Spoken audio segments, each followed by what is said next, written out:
بسم اللہ الرحمن الرحیم۔ آج کا دن ایک عجیب سی خوشگواری لیے ہوئے تھا۔ ہوا میں نرمی تھی، فضا میں سکون تھا اور دل میں ایک خوبصورت سفر کی چاہت تھی۔ ہم نے اپنا سفر ایک بابرکت دعوت افطار کے لیے شروع کیا۔ راستے خاموش تھے مگر اپنے اندر ہزار کہانیاں سمیٹے ہوئے تھے۔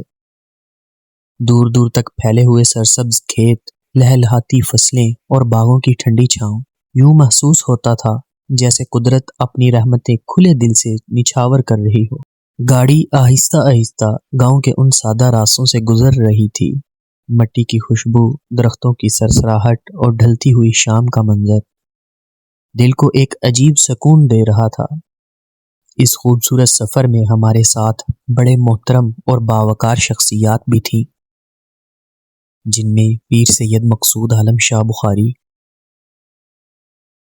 ممبر چیمبر آف کامرس فیصل آباد، اور جناب پیر میاں ڈاکٹر ذوالفقار علی اور صاحبزادہ سید محمد علی احمد شاہ بخاری فاضل طب و الجراحت اور صاحبزادہ میاں نواب صاحب شامل تھے۔ ان احباب کی موجودگی نے اس سفر کو اور بھی بابرکت اور یادگار بنا دیا۔ ہر بات میں ٹھہراؤ، ہر جملے میں نرمی اور ہر لمحے میں ایک خاص سی روشنی تھی۔ جوں جوں ہم اپنی منزل کے قریب پہنچے، افطار کا وقت بھی قریب آتا گیا۔ دل میں ایک عجیب سی خوشی اور شکر گزاری کا احساس جاگ اٹھا۔ اور پھر وہ خوبصورت لمحے آن پہنچے جہاں محبت، خلوص اور مہمان نوازی نے ہمارا استقبال کیا۔ محمد بلال صاحب نے جس محبت اور اخلاص کے ساتھ افطار کا اہتمام کیا، وہ واقعی الفاظ میں بیان کرنا ناممکن تھا۔ ہر نوالے میں اپنائیت تھی، ہر ذائقے میں خلوص شامل تھا۔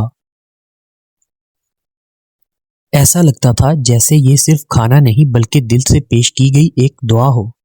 افطار کے وہ لمحات، دعاؤں کی وہ گھڑیاں اور ساتھ بیٹھ کر کھانے کی وہ سادگی دل پر ایک گہرا نقش چھوڑ گئی۔ یہ سفر صرف ایک جگہ تک پہنچنے کا نام نہیں، بلکہ یہ دلوں کو جوڑنے، قدرت کو محسوس کرنے اور محبت بانٹنے کا ایک خوبصورت ذریعہ بن گیا۔ ایسے لمحے زندگی میں بار بار نہیں آتے، مگر جب بھی آتے ہیں دل ہمیشہ کے لیے روشن کر جاتے ہیں۔ اور خاص بات یہ کہ اس موقع پر پیر سید مقصود عالم شاہ بخاری آپ نے محمد بلال صاحب کی دستار پوشی بھی فرمائی اور انہیں ڈھیروں دعاؤں سے نوازا۔ اللہ کریم ہمارا یہ مل بیٹھنا قبول فرمائے۔